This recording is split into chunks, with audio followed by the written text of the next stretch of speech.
हम एक horizontal pipe रख रहे हैं, हॉरिजॉन्टल प्लेन में रख रहे हैं। यूनिफॉर्म क्रॉस सेक्शन का मतलब ये इस तरह से है, यहाँ पे जब बेंड है तो बाकी चीज़ें आपके सामने ही हैं, ये ऐसे बेंड है, ये हॉरिजॉन्टल सरफेस पे है, इसमें लिक्विड फ्लो कर रहा है, ये हॉरिजॉन्टल प्लेन में है तो लिक्विड फ्लो कर रहा है, स्ट्रीम लाइन फ्लो है, ये लिक्विड फ्लो कर रहा है, ये वर्टिकल नहीं है, हॉरिजॉन्टल प्लेन में है, अब यहाँ पे अगर हम कह दें कि इसमें तुम्हें मार्क कर दें हम पॉइंट 1 और 2, ध्यान देना बेटा, यहाँ पे हमने पॉइंट 1 मार्क कर दिया, यहाँ पे पॉइंट 2 मार्क कर दिया। ऐसे पूछ लिया जाता है मेंस में, कुछ ऐसा थोड़ी एक अलग से आएगा। अब पूछा जाए कि वेलोसिटी P1, 1 पॉइंट पे प्रेशर P1 कह रहे हैं और 2 पॉइंट पे प्रेशर P2 कह रहे हैं, वेलोसिटी 1 पॉइंट पे V1 कह रहे हैं, 2 पॉइंट पे वेलोसिटी V1 कह रहे हैं। इसमें रिलेशन पूछा जा रहा है। P1 मतलब इसी से 4 ऑप्शन बना दिए गए, हमारा कहने का मतलब P1 is greater then P2, V1 is greater then V2, P1 is greater then P2, V1 is lesser then V2, ऐसे करके 4 ऑप्शन बना दिए गए। तो हम डायरेक्टली क्वेश्चन ये पूछ रहे हैं कि 1, 2 पे प्रेशर कहाँ पे ज़्यादा होगा, और 1, 2 पे वेलोसिटी V1 है, 2 पे वेलोसिटी V2 है, तो कहाँ पे वेलोसिटी ज़्यादा होगी। और वेलोसिटी जो डायरेक्शन होगा, जिस पॉइंट पे जो पाथ ले रहे हैं उस पे जो टेंजेंट होगा वही उस इंस्टेंट पे उसकी वेलोसिटी की डायरेक्शन होगी। तो अगर हम पूछे कि 1 और 2 पॉइंट में कहाँ पे प्रेशर ज़्यादा होगा, कहाँ पे वेलोसिटी ज़्यादा होगी, तो कैसे बताओगे। हमने बताया सब है, बस सोच के थोड़ा बताना है, गलत होगा कोई बात नहीं है, एकदम हेजिटेट नहीं करना। जो तुम्हें समझ में आ रहा है, जो याद आ रहा है, जो तुम्हें लग रहा है कि ये चीज़ अप्लाई होगी वही बताओ। 1, 2 में प्रेशर कहाँ पे ज़्यादा होगा, कहाँ पे वेलोसिटी ज़्यादा होगी, बस ये पूछा गया है।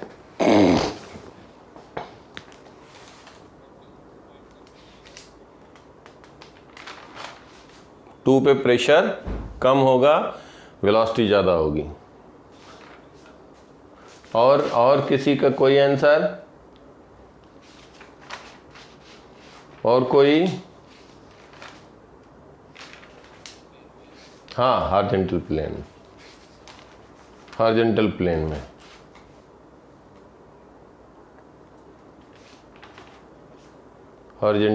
में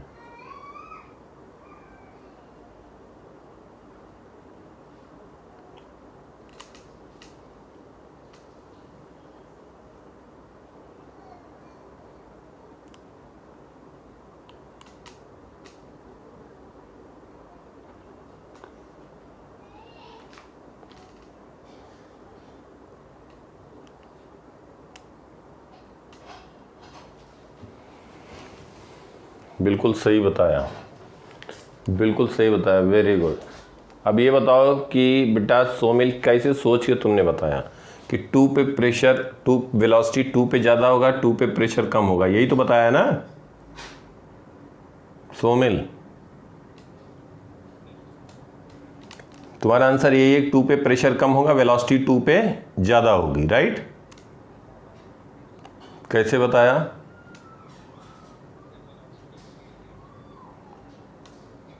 वेलोसिटी ग्रेडियंट से। तो इधर भी तो जो वेलोसिटी होगा, यहाँ पे जो कांटेक्ट में होगा लिक्विड, उसकी भी वेलोसिटी 0 होगी, स्टेडी स्ट्रीम लाइन फ्लो था। तो इसका मतलब ये लुब्रिकेंट नहीं है, विस्कस लिक्विड नहीं है। विस्कस लिक्विड में स्ट्रीम लाइन स्टेडी फ्लो नहीं हो सकता, उसमें तो हर एक लेयर की अलग अलग वेलोसिटी होती है ना बेटा। चलिए, तब इसका मतलब बाय द वे आंसर सही बता दिया, ध्यान देना। 1, 2 पे बिल्कुल सही बात है, 1, 2 पे बेंड है, हॉरिजॉन्टल प्लेन में है, तो 1, 2 सेक्शन पे हम यहाँ पे ध्यान दो, ये दिखा रहे हैं हम यहाँ पे 1, 2 पे ये पार्ट ले रहे हैं लिक्विड का, ध्यान देना। ये पॉइंट 2 है, ये पॉइंट 1 है, कहीं भी डाउट होगा कुछ तुरंत पूछना। ये लिक्विड है। अब एक बात देखो, ये लिक्विड क्या हो रहा है कि इसकी वेलोसिटी, ये ऐसे ही समय पे किसी कहीं पे इसका सेंटर होगा, कहीं पे सेंटर होगा। ये सर्कुलर पाथ में जो लिक्विड लेयर है, ध्यान से समझो, ये जब यहाँ पे सर्कुलर पाथ में तो कहीं पे इसका कुछ सेंटर होगा, और ये लिक्विड हम यहाँ पे ऐसे ले लें सिलेंड्रिकल शेप में स्मॉल एरिया का, तो ये बेसिकली इस सेंटर के अबाउट ये लिक्विड, इसके अंदर जो लिक्विड पार्टिकल है वो सर्कुलर पाथ में जा रहा है एट दैट पर्टिकुलर इंस्टेंट। ये बात समझ पा रहे हो बेटा? बोलो। तो यहाँ पे अगर हम प्रेशर कह दें 1 P1, यहाँ पे प्रेशर कह रहे हैं P2। देखो इस तरह से सोचना पड़ेगा।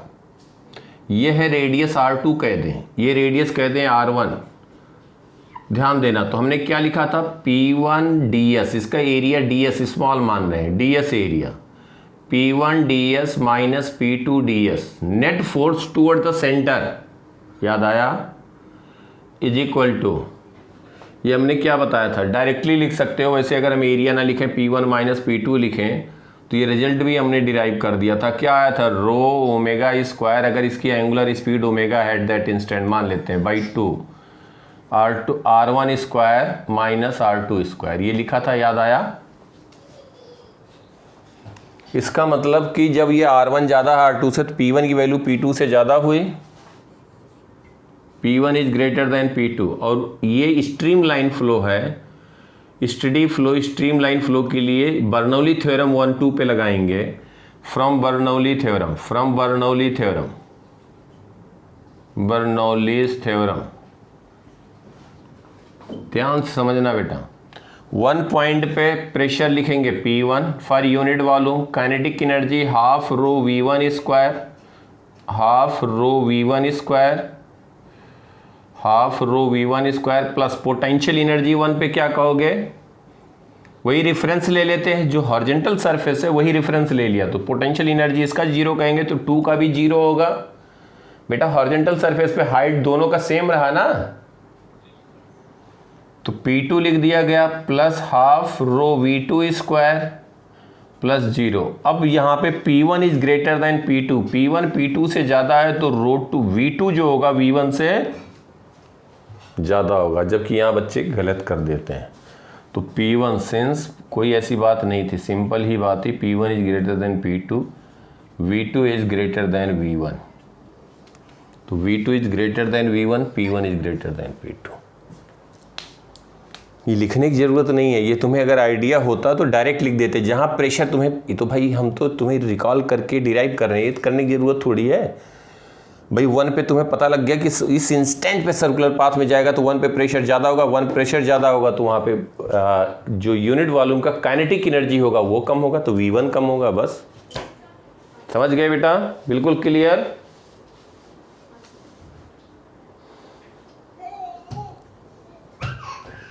मिटाया जाए इसको,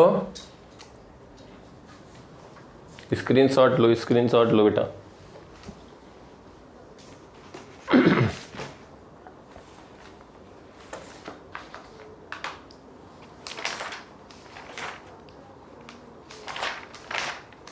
लिया सबने,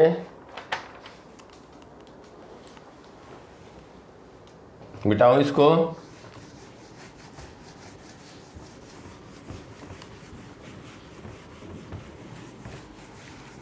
अब देखो, जैसे कल हमने स्टोक्स लॉ बताया था, अगर मान लो उसमें क्या हमने कंसीडर किया था कि ऑब्जेक्ट जो स्फेयर होगा उसका अगर डेंसिटी ज़्यादा है लिक्विड की डेंसिटी से, लिक्विड की डेंसिटी से ज़्यादा है तो वो डाउनवर्ड मूव करेगा, एक्सेलरेट करेगा, उसकी वेलोसिटी बढ़ेगी, वेलोसिटी बढ़ेगी तो विस्कस फोर्स बढ़ेगा, फिर टर्मिनल वेलोसिटी आ जाएगी। ये बात हुई थी।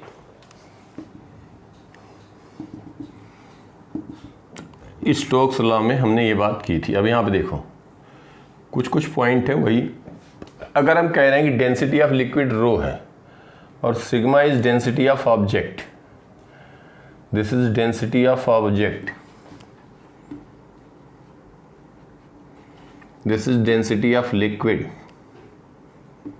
Density of liquid.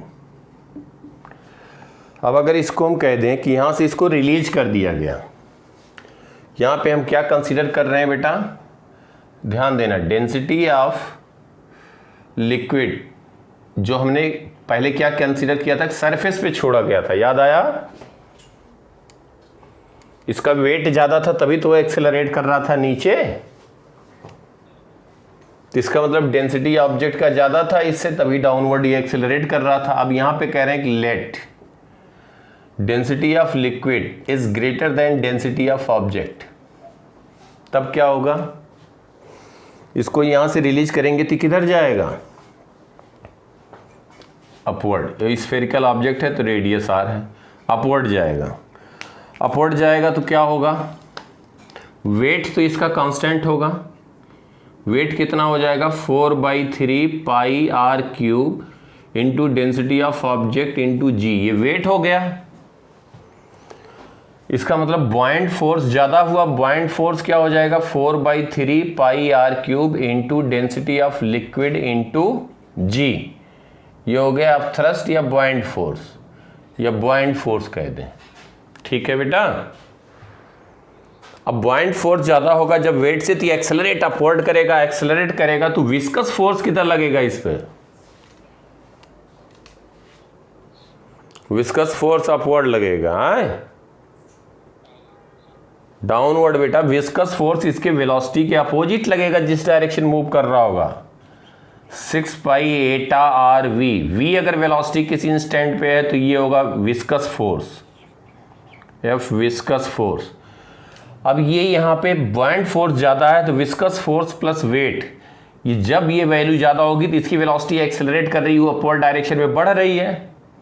तो जब वेलोसिटी बढ़ रही है तो विस्कस फोर्स नीचे की डायरेक्शन बढ़ा, एक समय आएगा टर्मिनल वेलोसिटी कब कहेंगे, जब हम कहेंगे कि upward force is equal to downward force. Upward force ज़्यादा है लेकिन डाउनवर्ड फोर्स इंक्रीजिंग है, तो एक समय आएगा कि जब ये फोर्स बॉइंट फोर्स इसके बराबर हो जाएगा तो हम क्या कहेंगे कि टर्मिनल वेलोसिटी रीच कर गया। समझ में आई बात बेटा, बोलो। 4/3 पाई आर क्यूब सिग्मा जी। अब ये जनरली हर जगह पे दिया वही रहता है, लेकिन इस तरह कभी कभी पूछ लिया जाए तो बच्चे गलती कर देंगे, कहीं पे एक डायरेक्शन गड़बड़ कर दिए, बस हो गया। 6 pi eta R V T, terminal speed V T कह दें। अब ये टर्मिनल स्पीड हो गया, इसका मतलब अब नेट फोर्स वर्टिकल डायरेक्शन में 0 हो गया। इस केस में जब ये हम कह रहे हैं कि लिक्विड की डेंसिटी ऑब्जेक्ट की डेंसिटी से ज़्यादा है तो टर्मिनल वेलोसिटी यहाँ हम कहेंगे net upward force. Net upward force जो होगा 4/3 pi are cube sigma rho into G is equal to, हम कहेंगे 4/3 pi are cube sigma G plus 6 pi eta R V T. V T is terminal speed, यहाँ से terminal speed लिख देंगे। ठीक है बेटा, बस। तो यहाँ पे हम कह सकते हैं 6 pi eta R V T is equal to 4/3 pi are cube, और ये हो जाएगा rho minus sigma into G. तो पाई यहाँ से कैंसिल हो गया, एक आर स्क्वायर आ गया, एक आर कैंसिल हुआ, 2 कैंसिल हुआ, तो यहाँ पे हम कह देंगे वी टी टर्मिनल स्पीड आ जाएगा 2/9 R square rho minus sigma into G, और ये हो जाएगा 9 एटा। क्लियर बिल्कुल अच्छे से देख लो कहीं। तो वेलोसिटी जो लिखेंगे बेटा वो हम लिखेंगे इसका v मैक्सिमम, देखो ध्यान से, Poiseuille's formula to measure flow rate for viscous liquid. Poiseuille's formula use करते हैं to measure flow rate for viscous liquid. Non viscous liquid ideal के लिए, स्टडी फ्लो के लिए हम लोग फ्लो रेट मेजर करने के लिए हमने लिक्विड और गैसेस के लिए वेंचुरीमीटर यूज कर चुके हैं। यहाँ पे अगर फ्लो कर रहा है लिक्विड, ये प्रेशर P1 है, P2 है, हायर प्रेशर से लोअर के डायरेक्शन में लिक्विड फ्लो करेगा तो P1 minus P2 into pi R की पावर 4, आर की power 4 upon 8 eta L metre cube पर सेकेंड, ये होगा flow rate. Flow rate viscous liquid के लिए किसी यूनिफॉर्म क्रॉस सेक्शन से। और जो ये फ्लो जो ये मेजर करेंगे, जो वेलोसिटी होगी वो इस तरह से होगी, क्योंकि जो कांटेक्ट में होगा उसकी वेलोसिटी 0 होगी, इसमें होगी मैक्सिमम। अब अगर हम सेंटर से इसका देखो, अगर हम टॉप इस साइड से व्यू बनाएं, यहाँ से अगर हम व्यू की बात करें तो हमें ऐसे दिखेगा, ये सर्कुलर शेप दिखेगा। ध्यान देना, यहाँ पे वेलोसिटी क्या हो जाएगी 0। सबसे ज़्यादा वेलोसिटी इसके सेंटर पे होगी, उसके बाद वेलोसिटी यहाँ पे होगी, फिर वेलोसिटी यहाँ पे होगी, फिर वेलोसिटी इस लेयर में होगी। इसको हम कह दें वी मैक्सिमम। जो डॉट पॉइंट है उसको हम कह रहे हैं वी मैक्सिमम। इसको कह दें V1, यहाँ कह दें V2, V3 और ये हो जाएगा 0 जो यहाँ कांटेक्ट में होंगे। तो ये हो गया V मैक्सिमम बेसिकली। और इसकी वैल्यू भी बता सकते हैं, अगर ये रेडियस है R इसका, तो हम लिख सकते हैं इसका रेडियस अगर हम कैपिटल R कहें, कैपिटल R रेडियस कहें सपोज, तो जो वेलोसिटी होगी V can be written as V maximum 1 minus R square upon R की power R capital R square, ये वैल्यू आएगी। अब यहाँ पे देखो कैसे, जब स्मॉल r की वैल्यू कैपिटल R के बराबर होगी, स्मॉल r की वैल्यू कैपिटल R के बराबर होगी, तो v क्या हो जाएगा 0। ये स्मॉल r हम कहाँ से ले रहे हैं बेटा, सेंटर से स्मॉल r ले रहे हैं। और इस ट्यूब का रेडियस कितना है, कैपिटल R है, रेडियस कैपिटल R है, सेंटर से स्मॉल r ले रहे हैं। स्मॉल r अगर 0 कह देंगे तो सेंटर पॉइंट हो जाएगा। इफ़ स्मॉल r 0 तो v की वैल्यू आ जाएगी v मैक्सिमम। v मैक्सिमम मतलब इस पॉइंट की स्पीड आ जाएगी जब r की वैल्यू कैपिटल R होगा। For r is equal to capital R, तो जो एंड पॉइंट पे लिक्विड कांटेक्ट में उनकी वेलोसिटी क्या हो जाएगी 0। ये कभी था 2005 के पहले था, अब मॉड्यूल में दे दिया गया तो इसलिए हमने बता दिया, इतना बहुत मोर देन सफिशिएंट है। हाँ, कोई बिट सेट वगैरह जो इधर उधर के एग्जाम आते हैं उसमें है, तो ये इतने फार्मूले से सफिशिएंट है। मेंस में नहीं, एडवांस में नहीं, लेकिन ये है कि और एग्जाम होते हैं जैसे बिट सेट वगैरह, बिट्स है वो सब में आते हैं, तो इतना इसलिए बता दिया। ठीक है, स्क्रीनशॉट ले लो।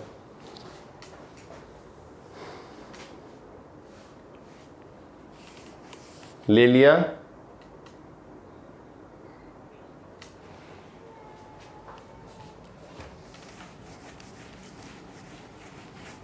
कुछ तुम्हें अलग से करने की ज़रूरत ही नहीं है किसी भी एग्जाम के लिए। अब देखो थोड़ा सा हम डायग्राम बना रहे हैं, इसको विजुलाइज करना। नेक्स्ट जो 3 डायमेंशन में बात कर रहे हैं,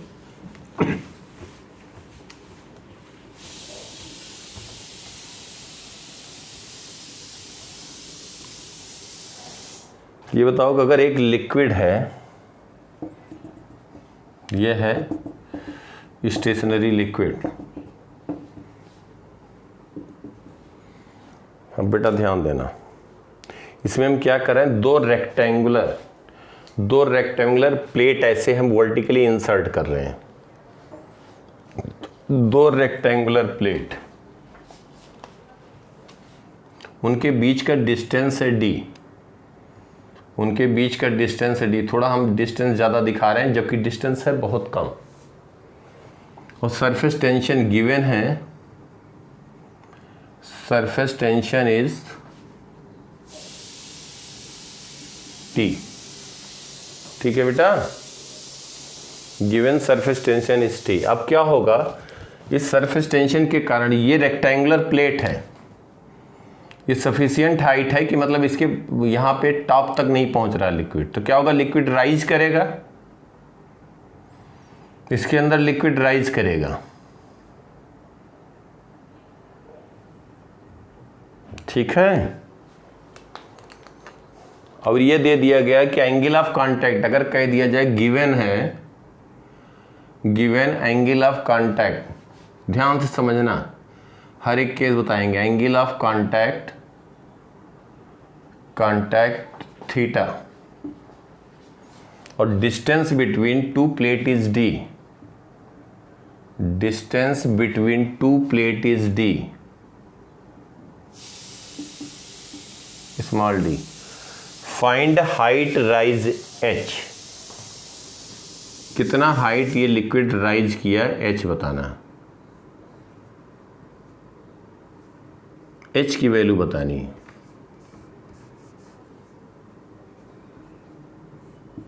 h, फाइंड h। अब देखो हम थीटा को 0 कह देंगे तो एंगल ऑफ कांटेक्ट एक पर्टिकुलर केस हो जाएगा। ठीक है बेटा, अब देखो ध्यान से जरा, और इसका लेंथ दिया है l, हाइट तो हमें बताना है, जरा ध्यान से समझना।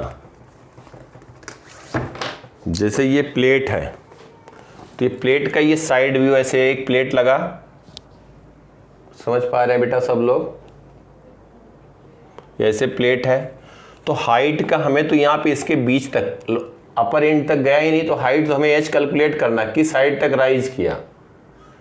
और ये जो ये दिया है विड्थ इसका दिया, वो कितना दिया है, बी या एल कह दो, हाँ एल कह दो। तो ये चीज़ जो है इसको हम वैसे 3 डायमेंशन में थोड़ा बनाने की कोशिश कर रहे हैं, ध्यान से समझना। कुछ इस तरह से होगा कि अगर एक प्लेट हम ऐसे कह दें, दूसरा प्लेट बेटा ऐसे कह दें, और इनके बीच लिक्विड है, तो लिक्विड राइज कर गया और यहाँ पे ये लिक्विड है और ये लिक्विड राइज कर गया, और इसको अगर हम बनाएं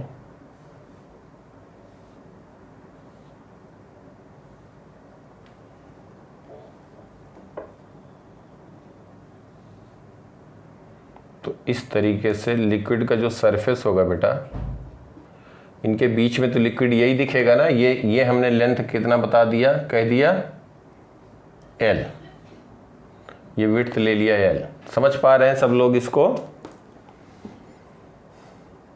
ये हाइट एच, बोलो सोमिल, दिव्यम, हर्षित, समझ में आ रही बात जो बताना चाह रहा हूं। तो इसमें थीटा दिया, तो एक बात देखो बेटा, इनके बीच का डिस्टेंस क्या दिया है, डी, स्मॉल डी। अब हमें रेडियस ऑफ मेनिस्कस अगर पता लग जाए, क्या पता लग जाए, रेडियस ऑफ मेनिस्कस,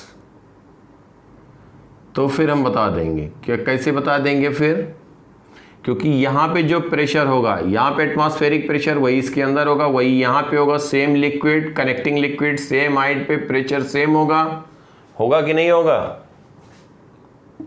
1 कहें, 2 कहें, 3 कहें, 4 कहें, हर जगह प्रेशर कितना होगा, एटमॉस्फेरिक प्रेशर होगा। समझ पा रहे हैं बेटा सब लोग।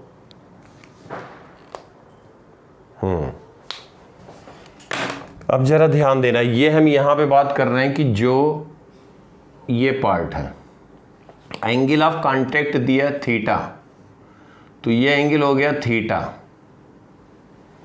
ध्यान देना, यहाँ इसका कहीं सेंटर है, हमें रेडियस ऑफ मेनिस्कस चाहिए कैपिटल आर, और इस पे जो टेंजेंट है वर्टिकल से, ये एंगल थीटा दिया है। एंगल ऑफ कांटेक्ट क्या होता है, tangent at solid liquid surface and solid surface inside liquid, ठीक है बेटा। अब ये इसके बीच का डिस्टेंस है, ध्यान देना, ये थीटा है, 90 माइनस थीटा हुआ, तो ये हो जाएगी, ये इस पे परपेंडिकुलर है, ये थीटा हो गया, ये थीटा हुआ, ध्यान देना, ये रेडियस आर हुआ, ये थीटा हुआ, और ये क्या हो जाएगा, small are is equal to d/2, और ये है capital R. Small are is radius of जो इनके बीच में हम कह रहे हैं कि जो इनके बीच जो सिलेंड्रिकल शेप में बनेगा, फॉर्म होगा, ये एक सिलेंडर होगा, इसका जो रेडियस बन रहा है, मतलब क्या कह रहे हैं बेटा, रेडियस ऑफ मेनिस्कस निकालना है, तो इनके बीच का जो डिस्टेंस है, ये डिस्टेंस इनके बीच का ये हाफ हो जाएगा ना, ये समझो, ये सेंटर पॉइंट है, ऐसे सिलेंड्रिकल शेप में होता, सिलेंड्रिकल शेप में होता, इसको हम, तो ध्यान देना, इसको हम कहेंगे कि ये रेडियस कहेंगे इनफाइनाइट, और दूसरा क्या रेडियस हो जाएगा, रेडियस ऑफ मेनिस्कस, जिसको हम कह रहे हैं सिलेंड्रिकल सरफेस का। अगर यही थीटा 0 हो जाता तो हम आर क्या कह देते, स्मॉल d/2 कह देते। हाँ बिल्कुल सही, समझ गए, समझ में आया, सबको समझ में आ रहा है बेटा। बस यही सब खाली समझना, और है कुछ नहीं इसमें, लेकिन कहीं ध्यान से अगर नहीं समझ में आया तो बताना। अब देखो यहाँ से, तो ये हम r/2, ये r कह रहे हैं, स्मॉल r, d/2 है, कैपिटल R निकालना है, तो d/2 upon capital R is equal to cos theta, तो कैपिटल R क्या आ जाएगा, d/2 कॉस थीटा, हुआ बेटा। ये समझ में सबको आया? नहीं आया? सबको समझ में आया या नहीं आया बेटा? सच सच बताना। अभिषेक, अंजलि, अंजनी, दिव्यम, हर्षित, जानवी, सोमिल, सब लोग बोलो। Clear?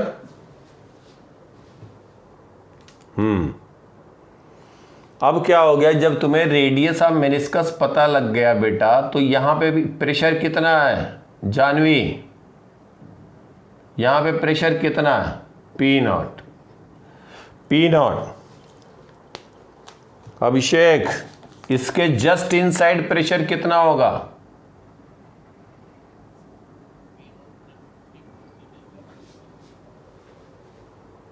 P naught -2t theta by R. और देखो ये सब गड़बड़ कर देते हो ले दे करके, हम इतना बता रहे थे। ध्यान देना, सिलेंड्रिकल सरफेस है, ये समझ में आया? ध्यान देना। हाँ, वही गड़बड़ मत कर दो यार, वो क्योंकि गलत वाला आंसर पहले मिल जाता है, कभी कभी सही वाला भी मिल जाता है। ये मत सोचना कि सर ने कहा है तो पहला वाला गलत होगा। लेकिन मैं बात बता रहा हूँ, यही सिलेंडर जो हम यहाँ पे है, यही तो बात, ऐसे ही सरफेस बनेगा ना। बोलो बेटा। अब ये एक रेडियस तो हो गया आर, एक हो गया इनफाइनाइट। इनफाइनाइट ये आर नहीं है, कैपिटल आर एक होगा। ध्यान देना, अभी ये सिलेंडर नहीं है। अगर सिलेंडर होता, मतलब सिलेंडर के एक पार्ट होगा, जैसे हम कह दें यहां से हमने कट किया है, ध्यान देना, तो यहां पे हम बात कर रहे हैं, तो ये रेडियस तो इसका कहीं यहां पे जा करके हाफ होता ना, तो ये पार्ट केवल लिया गया, ये पार्ट लिया गया, ये पार्ट लिया गया है। तो यहां से हम कहेंगे कि एक का रेडियस हो गया कैपिटल आर, जो जिसको हम बार बार मेनिस्कस कह रहे हैं, और एक हो गया R2 हो गया इनफाइनाइट। तो इसके अंदर जब जाएंगे तो प्रेशर कितना होगा? यहाँ पे 1 पॉइंट पे प्रेशर हो जाएगा P not minus T into 1/R1 plus 1/R2। तो जब कॉनकेव से कॉन्वेक्स साइड जा रहे हैं तो -1/R, याद आया?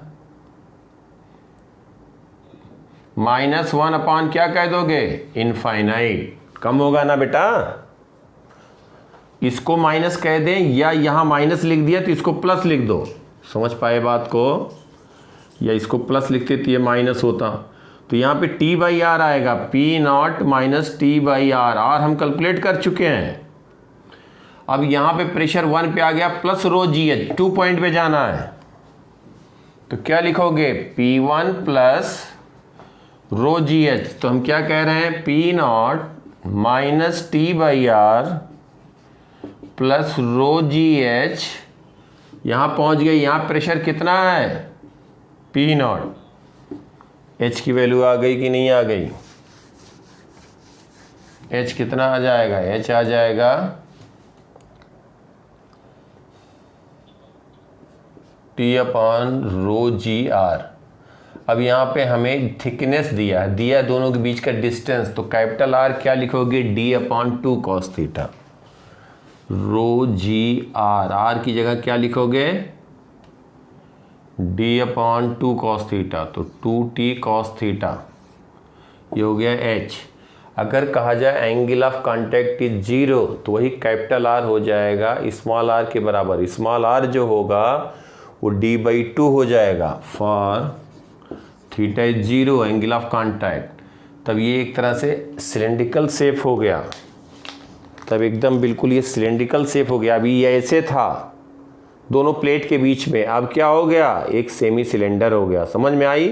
ये वर्टिकल हो जाएगा। तो यहाँ पे जो टेंजेंट ड्रा करेंगे लिक्विड सॉलिड सरफेस और सॉलिड सरफेस के बीच एंगल 0 हो जाएगा। अभी ऐसे है, ये टेंजेंट है, और ये वर्टिकल का जो एंगल है ये टेंजेंट है, और सॉलिड के सरफेस इनसाइड लिक्विड उनके बीच थीटा है। समझ में आ गई बात? तो यहाँ से आ गया थीटा 0 के लिए h लिख दोगे 2t upon rho G D, या इसी कहते t upon rho G D by 2, यही स्मॉल r हो जाता। ऐसे करना है, ऐसे समझ के करना है। तो हमारे समझ से हर तरह की बात क्लियर हो गया है।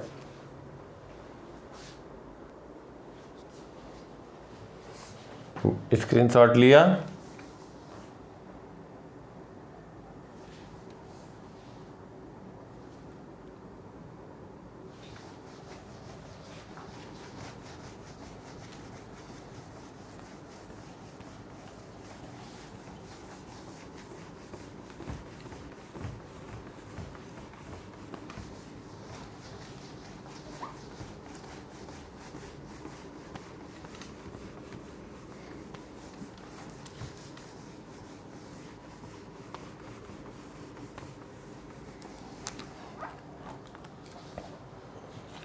एक दिया है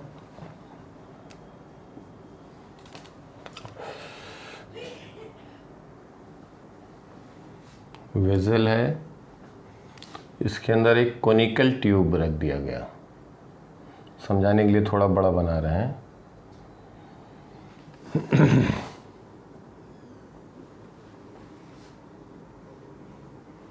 कोनिकल ट्यूब है, सेमी वर्टेक्स एंगल इसका दिया है, सेमी वर्टेक्स एंगल। ये ट्यूब यहीं पे एंड हो जाता है।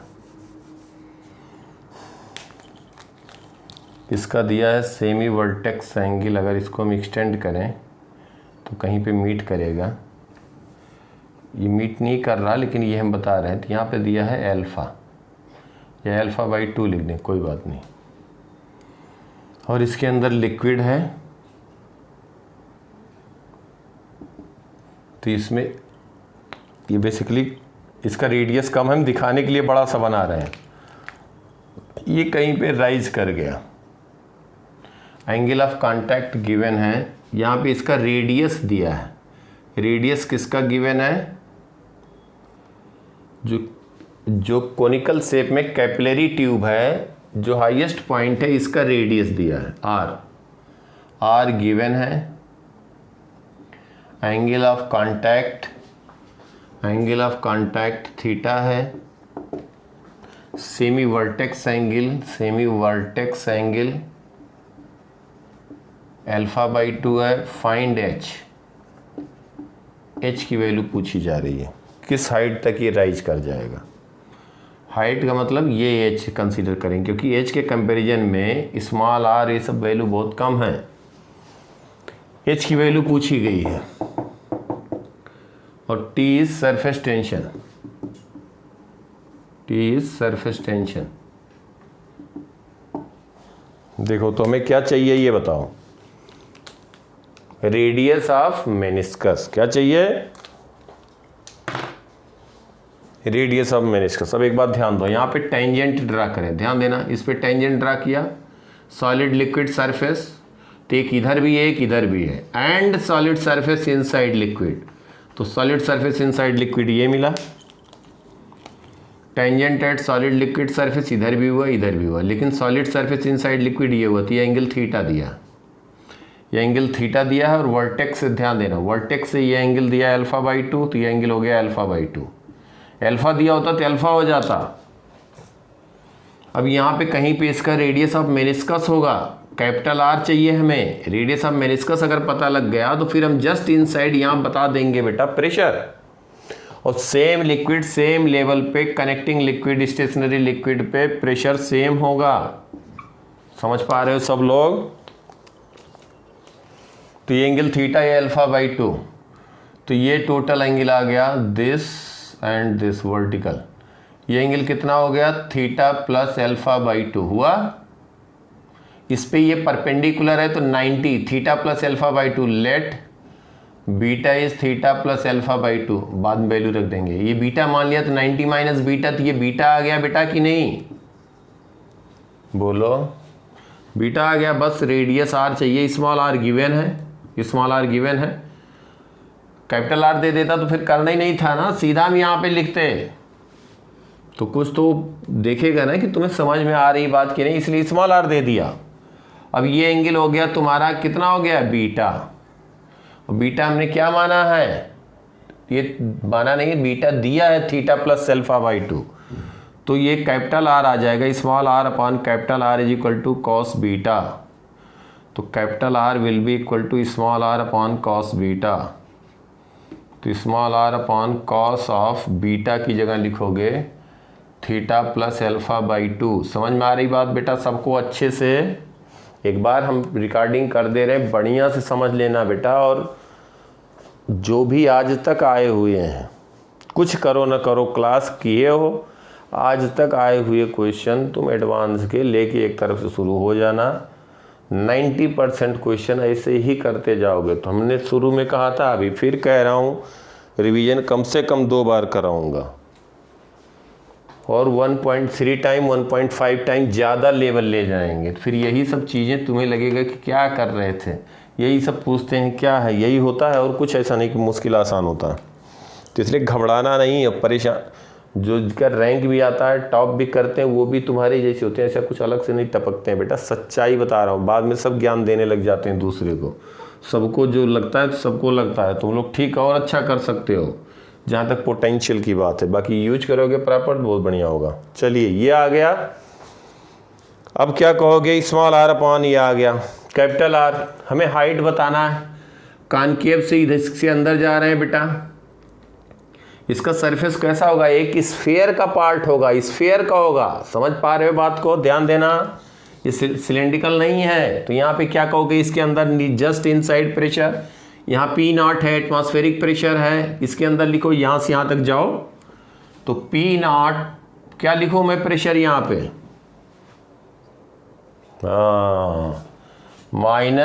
-2T/R, समझ में आया बेटा, -T into 1/R plus 1/R, क्योंकि जो हमने 1/R स्फेरिकल अगर होगा तो 1/R परपेंडिकुलर करेंगे, दोनों 1/R होंगे ना, R होंगे ना बेटा, बस बस एकदम सही। तो कभी सिलेंड्रिकल, कभी ये, कभी कॉनिकल, कुछ पूछ लिया जाए, -2T/R हो गया plus rho G H, plus rho G H is equal to P not, फिर कैंसिल हुआ, एच की वैल्यू फिर आ गई 2T upon rho G R, 2T upon rho G, R की वैल्यू देखो small R cos of theta plus alpha by 2। अब ऐसे ऑप्शन देखोगे तो लगेगा कि कहाँ से आ गया अल्फा बाई 2, थीटा ये कैसे आए, कुछ नहीं, कुछ है, कुछ नहीं है, केवल रेडियस ऑफ मेनिस्कस लिखना था, इसलिए ऐसे रहा। ऑप्शन दे के कुछ बच्चे ऐसे निकल लेते हैं, जबकि रहता कुछ नहीं है। सिंपल मैथमेटिक्स क्या क्या करते हो ज्योमेट्री में, क्लियर बिल्कुल बेटा?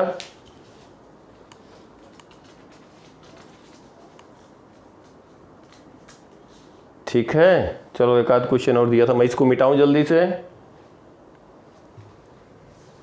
बोलो।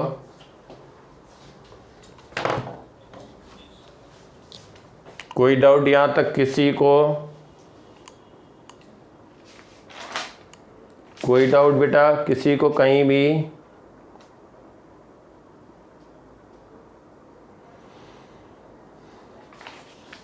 नहीं है ना? सब एकदम क्लियर अच्छे से?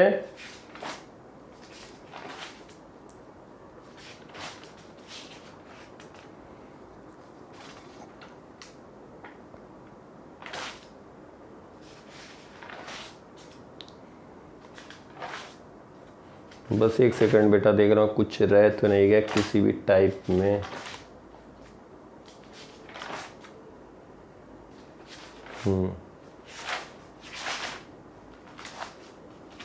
मिटाया जाए फिर।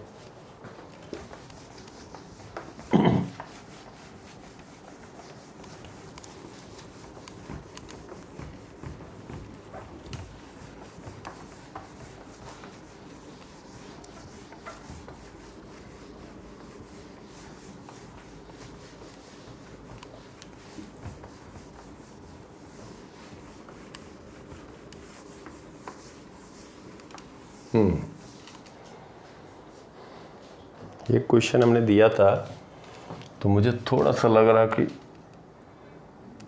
एक बार और हो जाना चाहिए। तो तुम ही लोग बताओ, ये टैंक है,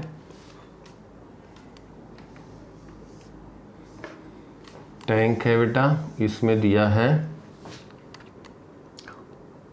लिक्विड जो फिल है,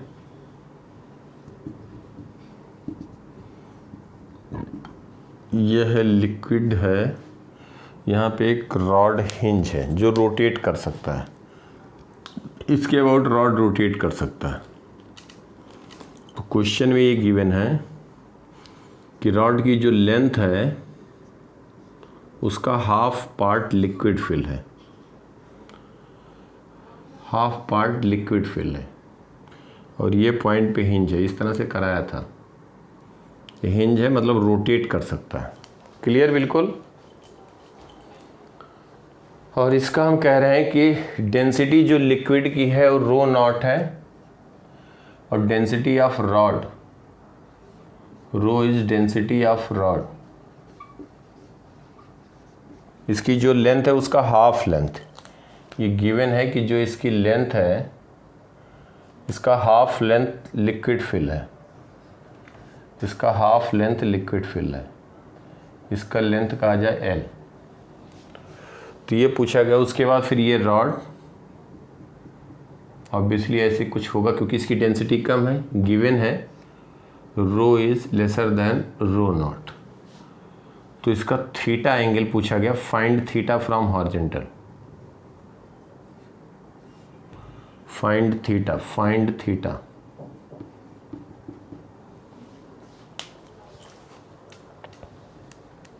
तो कैसे किया जाए थीटा की वैल्यू?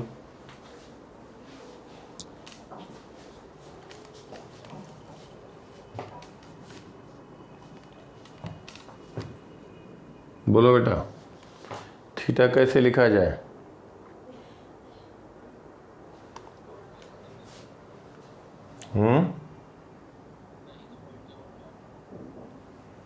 वो तो टॉर्क बैलेंस किया जाएगा, लेकिन पहले लेंथ तो नहीं मालूम है। तो देखो थीटा पूछा गया तो ध्यान दो, तो हम ये मान लेते हैं बिल्कुल सही कॉन्सेप्ट, तो वही यूज होगा बेटा। पहले ये लेंथ हम लिखें कि कितना लेंथ इसके इनसाइड है लिक्विड के, एल। तो ये थीटा है, तो ये थीटा हो गया, हो गया ना बेटा। साइन थीटा क्या लिखोगे? Sine theta is equal to L/2 upon L. है बेटा? नहीं। तो ये एल लेंथ मान लेते हैं कि इसके इनसाइड है। ये बेटा डेंसिटी पे डिपेंड करेगा, रो नॉट रो पे डिपेंड करेगा, डेंसिटी पे डिपेंड करेगा। तो ये L/2 अपॉन एल लिख सकते हैं। ये एल लेंथ हम लिख रहे हैं, कितना लेंथ ये इनसाइड लिक्विड रहेगा। तो एल की वैल्यू आ जाएगी L/2 साइन थीटा। समझ में आया बेटा सबको? ये जो लिक्विड के अंदर रहेगा, एकदम क्लियर है यहाँ तक सबको? बताओ। अब ये देखो, जो लिक्विड के अंदर है, ये हम जो ब्लू से यहाँ पे दिखा रहे हैं, ये जो पार्ट दिखा रहे हैं, तो जो इस पे बॉइंट फोर्स लगेगा इसके मिड पॉइंट पे लगेगा। बॉइंट फोर्स जो लगेगा इस पे, इसके मिड पॉइंट पे, जितना लिक्विड डिस्प्लेस हुआ तो ये इसके मिड पॉइंट पे बॉइंट फोर्स लगेगा। बॉइंट फोर्स जो होगा, इसका एरिया मान लिया जाए A. Let area of rod is A मान लेते हैं। तो इस पे जो बॉइंट फोर्स लगेगा ए इंटू, ये लेंथ है small L, volume into density of liquid, mass of liquid displace into G, buoyant force हो गया। ये बॉइंट फोर्स हुआ ना बेटा अपवर्ड। इसका वेट जो होगा इसके मिड पॉइंट पे लगेगा, सेंटर ऑफ ग्रेविटी पे लगेगा। और वेट जो होगा A into L into density of rod into जी, ये वेट लगेगा डाउनवर्ड, इसके मिड पॉइंट पे लगेगा। समझ में आई बात बेटा? और यहाँ जो भी रिएक्शन फोर्स है NX NY, हम इसी के अबाउट टॉर्क इक्वल कर दे रहे हैं, NX NY। तो इसके अबाउट टॉर्क इक्वल करेंगे तो एक क्लॉकवाइज रोटेट कराना चाहेगा, एक एंटी क्लॉकवाइज कराना चाहेगा, वही इक्वल हो जाएगा। समझ में आया बात बेटा? ये जानबूझ के मैं इसको करा रहा हूँ कि एक बार मैं पहले बता चुका हूँ, उस पर कुछ और पूछा गया था, वही कॉन्सेप्ट लग रहा है, लेकिन एक बार अच्छे से रिवाइज हो जाए। हमने इसको प्रॉमिस भी किया था, इसलिए हम बता रहे हैं। देखो ध्यान से, अब यहाँ पे क्या कहोगे? ये लेंथ हो गया L/2 cos theta, perpendicular distance हो गया, force into perpendicular distance clockwise. तो net torque about O is 0, net torque about O is 0। तो इसको हम लिखेंगे A L row ji into, ये हो गया capital L by two, capital L by two cos theta, ठीक है बेटा,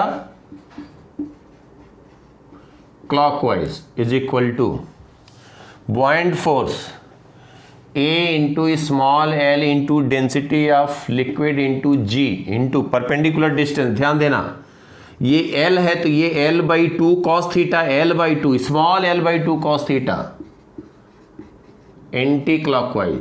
समझ में आया बात बेटा? या इसको हम पॉजिटिव लिखते तो इसको माइनस लिख देते क्योंकि एंटी क्लॉकवाइज था, इज इक्वल टू जीरो करते, ये हम राइट साइड ले गए, या इसी को ऐसे लिखते माइनस, इसको लिखते प्लस, तो ये माइनस ले रहे हैं, इज इक्वल टू जीरो। समझ में आया बात? अब यहाँ पे A G cos theta cancel हुआ, टू कैंसिल हुआ, तो यहाँ पे हो गया rho L square is equal to rho naught L square. यही आया ना बेटा? यहाँ पे आ जाओ। अब स्मॉल एल स्क्वायर देखो, स्मॉल एल स्क्वायर कहोगे तो rho capital L square is equal to rho naught small L square is capital L square upon 4 sine square theta, तो इसको एल स्क्वायर कैंसिल हो गया, तो साइन स्क्वायर थीटा कह दोगे, sine square theta is equal to 1/4 rho not by rho. तो sine theta जब लिखोगे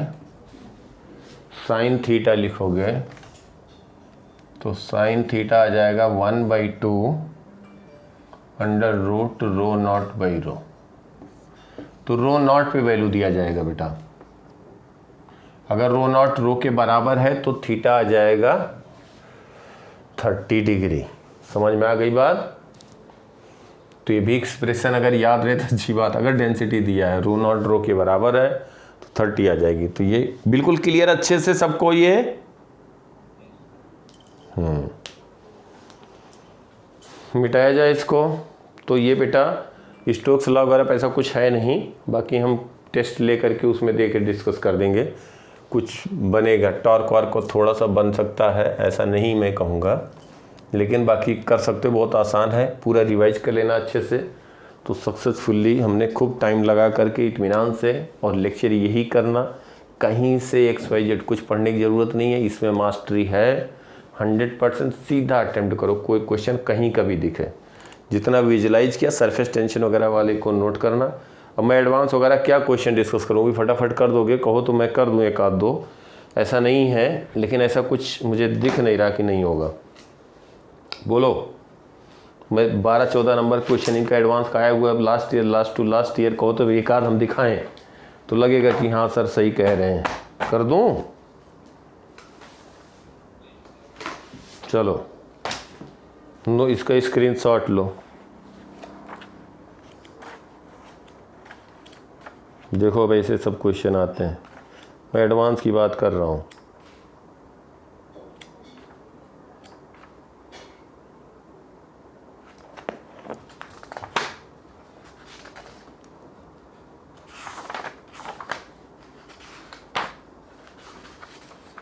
ले लिया इस सबने?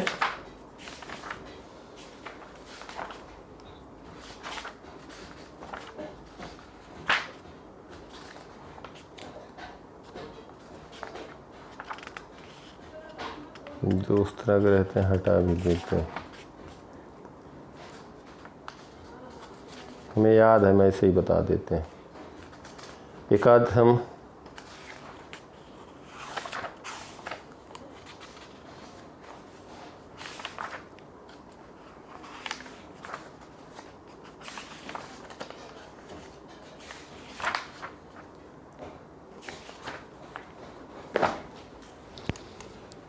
देखो, कोई नहीं, हमें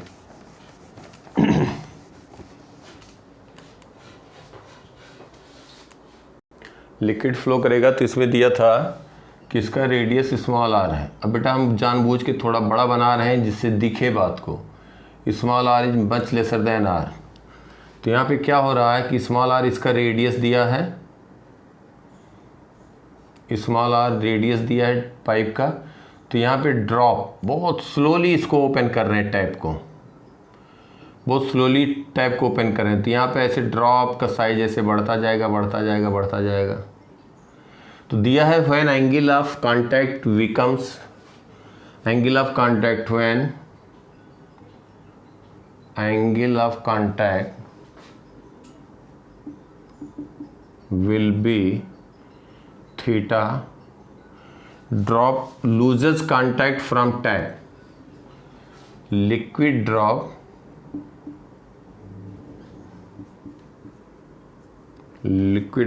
loses contact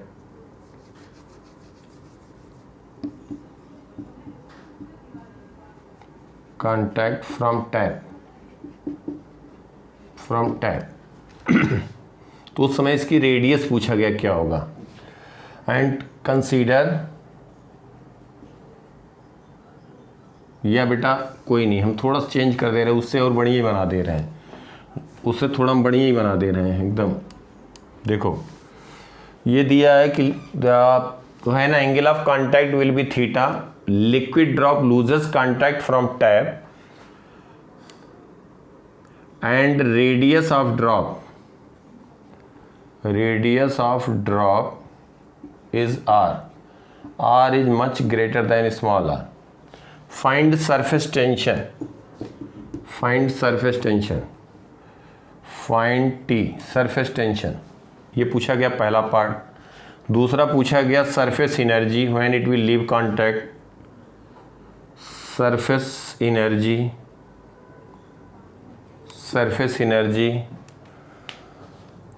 तीसरा पार्ट था कि जब इसको ड्रॉप छूट जाएगा तो inside drop what will be pressure.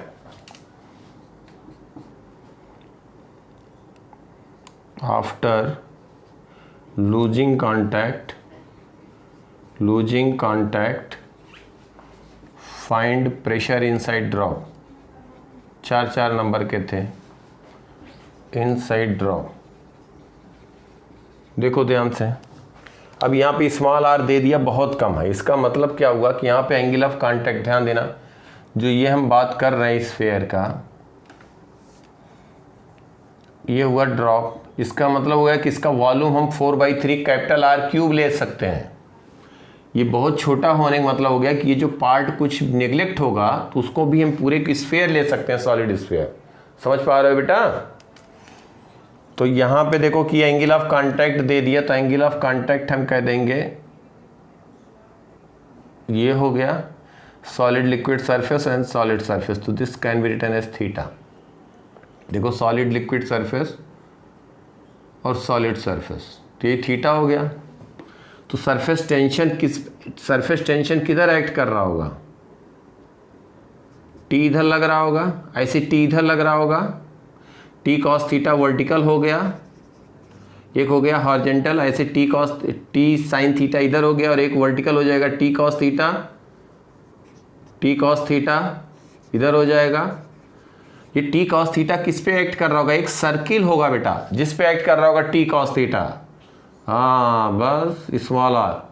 तो ये टी कॉस थीटा जो एक्ट कर रहा होगा वो होगा 2πr पे, और ये बैलेंस किसको करेगा? वेट, जो लिक्विड का ड्रॉप है इसका वेट। जैसे ही ये इससे ज़्यादा या बराबर हो गया तो ड्रॉप छोड़ देगा। इक्वल हम कहेंगे तो कांटेक्ट छोड़ देगा, क्योंकि उससे 0.00001 न्यूटन भी वेट ज़्यादा होगा तो ड्रॉप छोड़ देगा। तो हम कहेंगे टी कॉस थीटा, क्या ऐसी बात है? कुछ नहीं, into 2π small are is equal to, weight के लिए ये दिया है, आर की वैल्यू बहुत कम है कैपिटल आर से, तो हम इसका वेट ले लेंगे 4/3 pi capital R cube into density of liquid into G, सब दिया हुआ है। तो यहाँ से क्या पहले पार्ट में पूछा गया? Surface tension. वहाँ पे सरफेस टेंशन दिया था, कैपिटल आर पूछ लिया था। समझ में आ रही बात बेटा? वो भी लिखा था कैपिटल आर, जो भी रेडियस होगा वो much greater than, consider much greater than small R. तो वहाँ सरफेस टेंशन दे दिया, तो यहाँ से टी आ गया पहला पार्ट। सरफेस एनर्जी, जैसे ड्रॉप एयर में होगा सरफेस एनर्जी क्या हो जाएगा? Surface tension into area. Area क्या हुआ? 4π capital R square into T, दूसरा पार्ट हो गया। समझ में आ रही बात?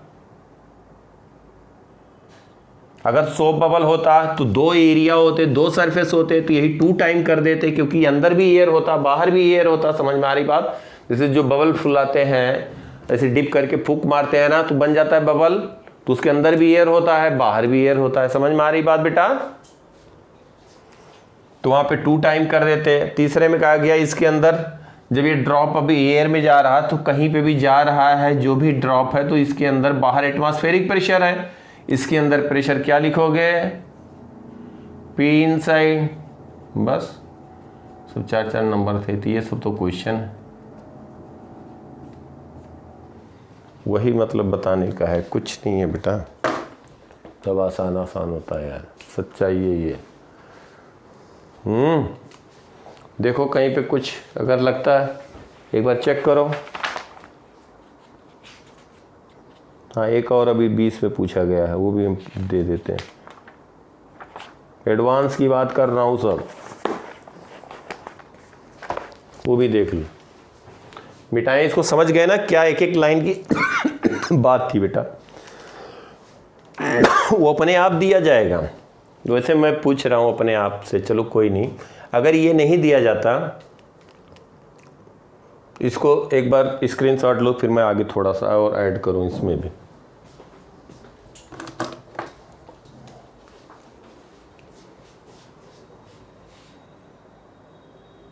डेंसिटी लिक्विड का कम होगा तब ऐसा पॉसिबल है। मिटाएं बेटा इसको। अब जरा ध्यान से हमारी बात सुनो, बहुत इंपॉर्टेंट बात बताने जा रहा हूं। अगर कुछ नहीं दिया है कि कब ये ड्रॉप छूटता है, यही क्वेश्चन होता, कुछ नहीं दिया होता कब कांटेक्ट छूट रहा, थीटा क्या है, और उसके बाद तुमसे पूछा जाता, तो फिर क्या इसमें अपना कॉन्सेप्ट कैसे यूज करते, क्या हम इस्तेमाल करते, क्या बताते, कैसे सोचते किस समय कांटेक्ट छूटेगा। उस केस में देखो क्या करते हैं, ये हमारा हुआ टैप। तो हम ये कहते हैं कि जब ये हेमिस्फीयर हो जाता, ध्यान देना, हेमिस्फीयर, क्यों हेमिस्फीयर कह रहे हैं? ये लिक्विड जो है कुछ नहीं दिया रहे, तो हेमिस्फीयर इसलिए कह रहे हैं बेटा कि इस पे जो फोर्स लगेगा मैक्सिमम अपवर्ड लगेगा। सरफेस टेंशन सीधे अपवर्ड लग रहा होगा, और T इंटू 2πr कहेंगे, that is equal to half, पूरा तो वॉल्यूम है नहीं, 4/3 पाई, वही 2/3 लिख सकते हैं, r³ into density of liquid into g। ये ऐसा इसलिए कह रहे हैं, इससे कम अगर होता, हमारी बात को ध्यान समझो, इससे कम होता तो ये बेसिकली स्फीयर का एक पार्ट रहता। अब ये जब पार्ट होता तो क्या होता, यहाँ पे ये रेडियस हो गया और हम ऐसे स्फीयर कहते हैं। अब इस पे अगर सरफेस टेंशन, ध्यान देना, टी की बात इधर की जाए तो टी का एक कंपोनेंट होता, टी का कंपोनेंट होता ना बेटा, T cos theta, T cos theta, तो टी कॉस थीटा हम लिखते इंटू 2π स्मॉल r लिखते, इज इक्वल टू, इसका हमें वेट लिखना होगा। तो ये जो ये वैल्यू है, ये तब तक, जब तक ग्रेटर रहेगा इसके वेट से m' g, इसको हम मास कह रहे हैं m', तब तक ये कांटेक्ट नहीं छोड़ेगा। फिर और ड्रॉप और बढ़ेगा तो इसका वेट बढ़ रहा है, वेट बढ़ेगा तो एंगल ऑफ कांटेक्ट कम होगा, थीटा कम होगा, तो कॉस थीटा क्या हो रहा है, बढ़ रहा है। तो ये भी इंक्रीज कर रहा है, ये भी इंक्रीज कर रहा है, तो एक टाइम आएगा कि ये दोनों इक्वल हो जाएंगे। तो वो टाइम जब इक्वल हुआ, उसके बाद क्या होगा, कब, फिर देखो ध्यान से, जैसे ये हेमिस्फीयर से ज़्यादा हो जाएगा, जैसे ही हेमिस्फीयर से ज़्यादा होगा, ये पार्ट ध्यान देना, ये पार्ट हो जाए, तो टी की वैल्यू जो है, फिर से टी हम कहेंगे कि इसका एक कंपोनेंट, वर्टिकल कंपोनेंट कम हो गया, मैक्सिमम तो यही रहा ना बेटा, तो इसका वेट तो ज़्यादा हो गया। तो जब नहीं दिया जाएगा तो हम कहाँ पे डिटैच करेंगे, हेमिस्फीयर पे। कहाँ डिटैच करेंगे, हेमिस्फीयर पे, क्योंकि उस समय मैक्सिमम लग रहा। फिर टी का कंपोनेंट इधर आ गया, ये टी का कंपोनेंट इधर आ गया, तो हॉरिजॉन्टल वाला कैंसिल होगा, वर्टिकल वाला रहेगा, तो 2π स्मॉल r पे लग रहा होगा, 2π स्मॉल r पे लग रहा होगा, तो वेट इसका डाउनवर्ड होगा, तो वेट तो ज़्यादा हो गया अगर नहीं दिया। क्योंकि लिक्विड पे भी अब हम, इसीलिए ध्यान दो कि जब हम एयर बबल होता, सोप बबल होता, ऐसे ब्लिंक करके फूंकते हैं तो स्फेरिकल शेप में जो बाहर निकलता है बिल्कुल डिटैच होता है, तो लास्ट पॉइंट पे यहाँ पे जाके डिटैच होता है। ये जो पाइप होगा बहुत कम गैप होता है तो स्फेयर बन जाता है ड्यू टू सरफेस टेंशन, तो डिटैच होता है क्योंकि इसके अंदर भी एयर होता है। अगर वही वाटर ड्रॉप होता है उसको फूकेंगे वाटर ड्रॉप लेकर के तो टप से गिर जाएगा अपने आप, ये इतना बड़ा स्फेयर बनेगा ही नहीं। क्यों? क्योंकि इसका वेट बहुत कम है। समझ पा रहे हो हमारी बात? छोटी सी पाइप है, यहाँ से फूक मार रहे हैं तो देखो जितने ही ये इसके अंदर एयर है और ये सरफेस टेंशन के कारण तब ये स्फेरिकल शेप ले रहा है और डिटैच नहीं हो रहा है, डिटैच नहीं हो रहा। और करेंगे और अगर इसमें हम एयर प्रेशर करेंगे तो फिर ये जैसे ही स्फेरिकल शेप में पहुंच जाएगा तब जा करके डिटैच होगा। डिटैच होता है तो जैसे डिटैच होता है तो क्या होता है कि ये फट से इसके कांटेक्ट में ड्यू टू सरफेस टेंशन, ये पाइप बहुत पतली होती है, ज़्यादा मोटा होगा तो नहीं होगा, बहुत पतली पाइप होती है।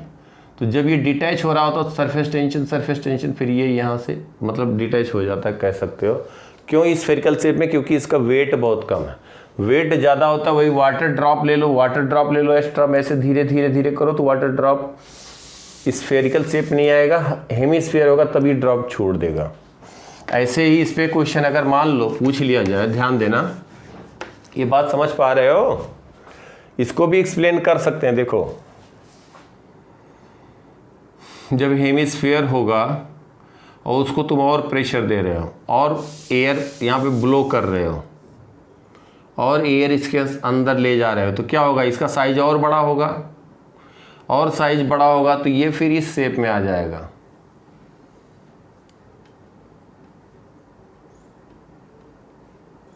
जैसे जैसे ज़्यादा होगा तो क्या होता जाएगा? ये इसके कंपैरिजन में बहुत कम होता जाएगा ना बेटा। फिर ये एयर जो भी इसके अंदर का वेट होगा वो वेट डाउनवर्ड जब इससे ज़्यादा होगा, सरफेस टेंशन जो ऊपर इतने ही पार्ट पे तो लगा रहा है, मतलब अभी दिखाने के लिए थोड़ा बड़ा बना रहे हैं, सरफेस टेंशन जो लगा रहा है वो भी एंगल ऑफ कांटेक्ट भी होगा, उसका जो कंपोनेंट होगा वर्टिकल डायरेक्शन में कंपोनेंट वर्टिकल डायरेक्शन की, इसके वेट को जितना बड़ा साइज होता जाएगा इसका वेट कुछ 1.23 × 10³ kg पर मीटर क्यूब होता है एयर का। जब इसके बराबर होगा तो डिटैच होगा ही होगा। ठीक है, हम यहाँ पे क्या कह रहे थे, चलो कोई नहीं। देखो एक बात, अगर ये लिक्विड है और एक बॉल ले लिए, वॉलीबॉल ले लो, प्लास्टिक की बॉल आती है, उसमें एक स्मॉल होल कर दो, प्लास्टिक बॉल होती है उसमें एक स्मॉल होल कर दो, और हम कह दें कि सरफेस से वाटर के अंदर, वाटर है मान लो, सरफेस टेंशन दिया T और प्लास्टिक बॉल के बीच का सरफेस टेंशन T गिवन है। और अगर ये एक बात ध्यान दो कि जैसे हम स्फेरिकल बॉल लिए, इसमें स्मॉल होल है, नीचे लेके जा रहे हैं। अब ये होल थोड़ा ज़्यादा बड़ा दिखा रहे हैं, है बहुत छोटा, हम दिखा रहे हैं बहुत ज़्यादा, थोड़ा सा बड़ा नहीं तो दिखेगा नहीं, इसलिए ऐसा कर रहे हैं। अब वाटर के अंदर ले जाएंगे तो क्या हुआ, पहले जब ये इस सरफेस पे था, ध्यान देना, जब ये सरफेस पे है तो यहाँ एटमॉस्फेरिक प्रेशर है, यहाँ एटमॉस्फेरिक प्रेशर है, कोई मतलब नहीं रहा, इधर वाटर रहा, इधर से प्रेशर, सब एक दूसरे को कैंसिल कर रहे हैं। ये लग रहा है बाइंड फोर्स लग रहा होगा, प्रेस किए होंगे जब अंदर एयर है तभी तो नीचे यहाँ पे होगा, और नीचे ले जा रहे हैं, और नीचे ले जा रहे हैं तो क्या होगा, यहाँ प्रेशर बढ़ गया तो इसमें वाटर का सरफेस कुछ ऐसे हो जाएगा। ये समझ पा रहे हो हमारी बात को?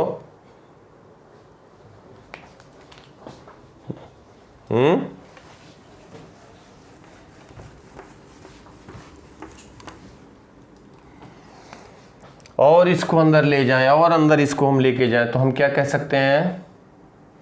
अब बेटा थोड़ा सा हम समझाने के लिए लार्ज बना रहे हैं और इसको अंदर हम डेप्थ पे ले गए तो क्या होगा कि कुछ इस तरह से बन गया, क्योंकि यहाँ पे P0 है, इसका जो रेडियस है A is very much lesser than small h, जो हाइट h पे जा रहे हैं, ये नहीं कि इसका साइज हम कंसीडर करेंगे, इसका रेडियस r होगा, that is a is very much lesser then r, that is also much lesser then h। तो स्मॉल a और ज़्यादा नीचे लेके जाएंगे तो ये शेप क्या होता जाएगा, जैसे से h नीचे ले जाएंगे ऐसे होता जाएगा ना। समझ पा रहे हो बात को? इसका मतलब हो गया कि इस पे जो सरफेस टेंशन लग रहा होगा ए पे, T into 2πa, T into 2πa, ये वैल्यू किसके बराबर हो जाएगी? कहा जाए कब वाटर ड्रॉप अंदर चला जाएगा? तो 2/3πa³ into density of water into G, जहाँ पे ये इसके बराबर हो जाएगा। समझ पा रहे हो बात को? और ये जब इस यहाँ पे हम कह दें, ये तो सरफेस टेंशन के टर्म में आ गया कि लिक्विड इसके अंदर अब इंटर कर जाएगा। और ये कहा जाए कितने डेप्थ पे होगा, तो यहाँ पे प्रेशर लिख सकते हो। प्रेशर क्या लिखोगे? P0 plus rho G H, P0 plus rho G H. और ये रेडियस बहुत कम दिया, तो यहाँ पे प्रेशर लिख सकते हैं। इसके आउटसाइड यहाँ पे जाएंगे तो क्या लिख दोगे? इसके बाहर इधर प्रेशर कैसे लिखोगे? कॉनकेव साइड से जा रहे हैं, माइनस, वेरी गुड, बस एच की वैल्यू आ जाएगी, यहाँ से एच की वैल्यू आ जाएगी। इसके टर्म में कहा जाए कब होगा, अगर नहीं कुछ दिया है, एंगल ऑफ कांटेक्ट है, केवल हाइट पूछा गया, तो यहाँ से एच की वैल्यू लिख दोगे 2T/ρGA। इसके टर्म में दोगे, वेट के टर्म में पूछा जाए तो अपनी तरफ से हम यही कहेंगे हेमिस्फीयर जहाँ पे होगा डिटैच होगा। समझ में आ गई बात बेटा? कोई नहीं, रिवीजन कर लो। और आज वेडनेसडे, कल एसएचएम स्टार्ट करेंगे, लेकिन पूरा कंप्लीट हो गया। जो कुछ भी बताना था फिर रिवीजन कराएंगे, हम क्वेश्चन करा देंगे। लेकिन ये सब टाइप का ऐसे सब सोचते हैं।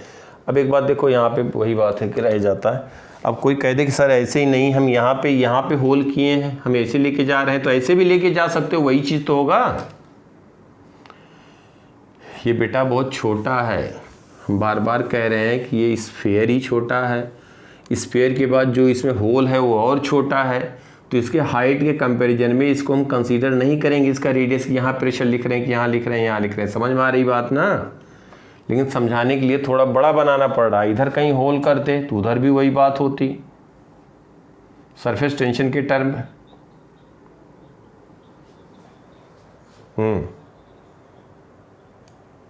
किस केस में?